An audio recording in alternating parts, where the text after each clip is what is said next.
थांबा थांबा, मँगो मलाई शाही तुकडा बनवायचा आहे. चला तर मग आपण करूयात सुरुवात. त्यासाठी काय साहित्य लागतं ते आपण प्रथम पाहूया. 2 हापूसचे आंबे, 100 ग्रॅम पनीर, 6 ब्रेडच्या स्लाईस, मिल्क पावडर पाव कप, म्हशीचं दूध आणि साखर प्रत्येकी अर्धा कप, वेलची पावडर अर्धा टीस्पून आणि खाण्याचा येल्लो कलर तो ऑप्शनल आहे. मँगो मलाई शाही तुकडा करण्यासाठी इथे आपण 2 रत्नागिरी हापूस आंबे स्वच्छ धुवून घेतलेले आहेत आणि आता आपण ते स्वच्छ पुसून कोरडे करून घेऊयात.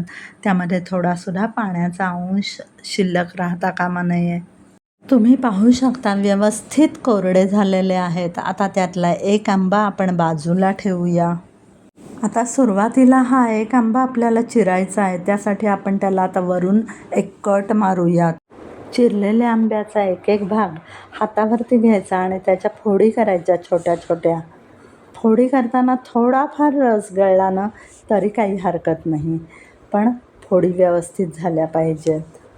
नंतर आपल्याला त्याचा पल्पच करायचा आहे. बाजारामध्ये देवगड, रत्नागिरी, कर्नाटकी, इथले तोतापुरी, नीलम, पायरी, हापूस असे बऱ्याच प्रकारचे आंबे मिळतात, पण आपल्याला देवगड किंवा रत्नागिरीचा हापूसच घ्यायचा आहे.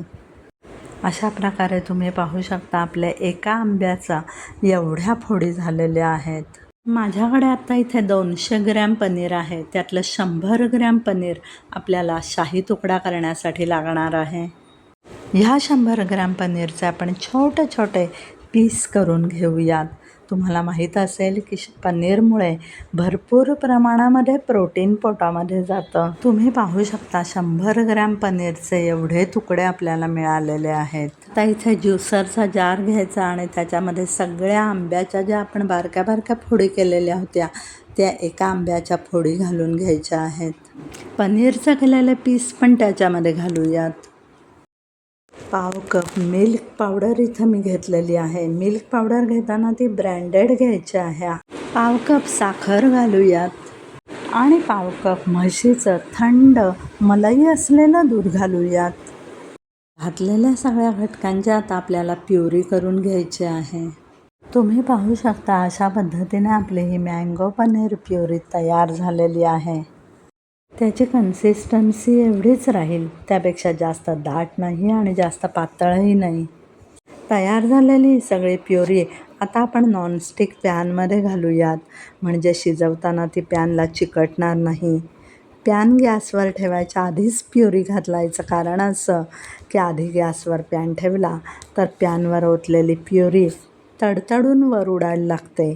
म्हणून आधी प्युरी पॅनमध्ये घालायची आणि मग पॅन गॅसवर ठेवायचा. चमच्याला आणि ज्युसरच्या जारला चिकटलेली प्युरीसुद्धा बोटाने निपटून घ्यायची. काहीही वाया घालवायचं नाही. सगळी प्युरी पॅनमध्ये काढून झालेली आहे.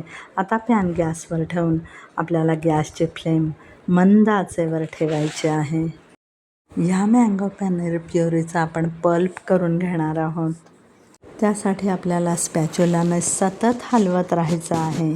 पल्प आपण सैलसरही ठेवणार नाही आहे आणि खूप घट्ट गोळाही करणार नाही आहे. साधारण दाटसर पल्प व्हायला हवा हे आपण पाहणार आहोत. आत्ता आपल्याला ही सगळी प्युरी पॅनला चिकटलेली दिसते, पण जेव्हा पल्प तयार होतो ना तेव्हा ती सगळी पॅनवरनं सुटून वर आलेली तुम्हाला दिसेल. असं स्पॅच्युलाच्या सहाय्याने साईडने मिश्रण घ्यायचं आणि पुन्हा मध्यभागी आणायचं. मग गोल गोल स्पॅच्युला फिरवत राहायचं. प्युरी आटण्याची प्रक्रिया व्यवस्थित चालू राहते. साधारण 7 ते 8 मिनिटांची प्रक्रिया असते ही.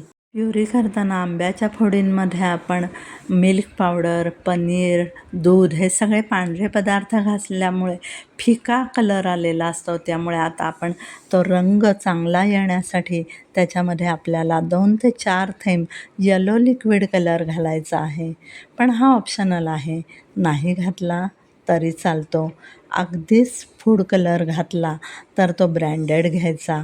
कृपया बाजारातला कुठलाही लोकल रंग खाद्यपदार्थांमध्ये वापरू नका, म्हणजे त्याचे साईड इफेक्ट्स पण होत नाहीत. तुम्ही पाहू शकता इथं प्युरीचं मॉइश्चर कमी झालेलं आहे आणि आता त्याचा पल्प तयार झालेला आहे. त्याचा बदललेला रंगसुद्धा तुम्हाला दिसत असेल. पल्पमध्ये घालूयात अर्धा टीस्पून वेलचीची पूड. अशा पद्धतीने तुम्ही पाहू शकता आपला स्लाईट दाटसर पल्प तयार झालेला आहे.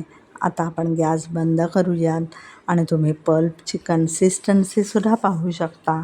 हा पल्प आपल्याला 10 मिनटं थंड करण्यासाठी बाजूला ठेवायचा आहे. गरम पॅनमध्ये पल्प थंड व्हायला वेळ लागतो म्हणून आपण तो एका बाउलमध्ये काढून घेऊयात. आता आपण मगाशी धुवून पुसून बाजूला ठेवलेला दुसरा आंबा घेऊयात. त्याच्यासुद्धा आपल्याला फोडी करून घ्यायच्या आहेत. अतिशय सुंदर केशरी आंबा आहे. पहिल्या आंब्याच्या केल्या तशाच फोडी आपण इथे करणार आहोत. फोडी करताना थोडाफार रस सुटतोच, तोही आपण इथे वापरणारच आहोत. अशा पद्धतीने दुसऱ्या आंब्याच्या झालेल्या फोडीसुद्धा आपण ज्युसरच्या जारमध्ये घालून घेऊयात. आता त्यात घालूयात पाव कप साखर. पाव कप म्हशीचं फुल क्रीम मिल्क दूध घालायचं आहे, पण ते थंड करून घालायचं आहे. आणि आता सर्वात शेवटी अर्धा टीस्पून येलो फूड कलर घालून त्याचा आपण शेक करून घेऊयात. थोड्या वेळासाठी केलेला शेक आता हा आपण बाजूला ठेवूयात. आता इथे आपण ब्रेडच्या 6 स्लाईस घेतलेल्या आहेत. प्रत्येक स्लाईसच्या 4ही बाजूंच्या कडा आता आपल्याला कट करून घ्यायच्या आहेत. काढलेल्या कडा उन्हामध्ये वाळवून मिक्सरमध्ये बारीक केल्या की झाले ब्रेड क्रम्स. त्याचा कटलेट करताना आपण उपयोग करू शकतो. कडा कट केलेल्या ब्रेडच्या स्लाईस आता आपण लाटण्याने लाटायच्यात आणि थोड्या चपट्या करून घ्यायच्या आहेत, म्हणजे त्याला जरा दडसपणा येतो. चपट्या केलेल्या या सगळ्या ब्रेडच्या स्लाईसचे बरोबर मध्यभागी एक कट मारून 2 भाग करून घेऊयात. अशा प्रकारे तुम्ही पाहू शकता 6 स्लाईसचे 12 भाग तयार झालेले आहेत. त्यावर आता आपण अजून एकदा लाटणं फिरवूयात, म्हणजे ते लुसलुशीत न राहता व्यवस्थित दडस होतील. इथे आपण एक काचेचा पसरट ट्रे घेतलेला आहे.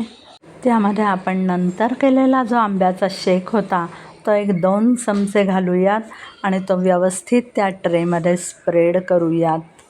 सगळ्यात पहिल्यांदा जो गॅसवर आपण मँगो पल्प शिजवून घेतलेला होता तो आता चांगलाच थंड झालेला आहे. हा पल्प आपण चमच्याने ब्रेडच्या प्रत्येक स्लाईसवर स्प्रेड करून घेऊयात. भरपूर पल्प घ्यायचा म्हणजे दाटसर शाही तुकडा तयार होतो. स्प्रेड करून एक एक पीस पसरट पॉटमध्ये ठेवायचा आहे. ह्याला शाही तुकडा म्हणायचं कारण असं की आंबा म्हणजे फळांचा राजा. त्यात आपण दूध, मिल्क पावडर, पनीर हे सगळे राजेशाही घटक घातले की ते शाहीच होणार, नाही का? आंब्याचे जर अजून काही निराळे पदार्थ तुम्हाला हवे असतील तर नक्की सांगा, आपण ते सुद्धा दाखवूयात. आणि जर कोणी अजूनही कुक विथ ग्रॅनीला सबस्क्राईब केलं नसेल तर पाहता पाहता पटकन सबस्क्राईब करा, म्हणजे कुक विथ ग्रॅनीचे सगळे व्हिडिओज तुम्हाला पाहता येतील.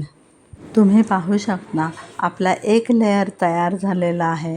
आता आपण त्याच्यावरती पुन्हा मँगो शेक स्प्रेड करून घेऊयात. आता आपल्याकडे फक्त 4 स्लाईस उरलेले आहेत. त्याच्यावरती पण आपण पल्प लावून घेऊयात आणि ते स्लाईस पण आपल्याला ह्या ट्रेमध्ये ठेवायचे आहे. आता ठेवलेल्या या सगळ्या पीसेसवर पुन्हा एकदा मँगो शेक स्प्रेड करूयात. उरलेला सगळा शेक बाजूबाजूने घालायचा, म्हणजे तो ब्रेडमध्ये व्यवस्थित शोषला जातो. त्यावर गार्निशिंगसाठी आपण ड्रायफ्रूट्सचे बारीक बारीक तुकडे पसरवूयात, म्हणजे बाजारातल्या हलव्यासारखा लूक त्याला येतो. थोडे पिस्त्याचे कापही पसरवूयात. तर अशा पद्धतीने हा आपला मँगो मलाई शाही तुकडा तयार आहे. 1 तास आपण हा ट्रे सेट होण्यासाठी फ्रीजमध्ये ठेवूयात.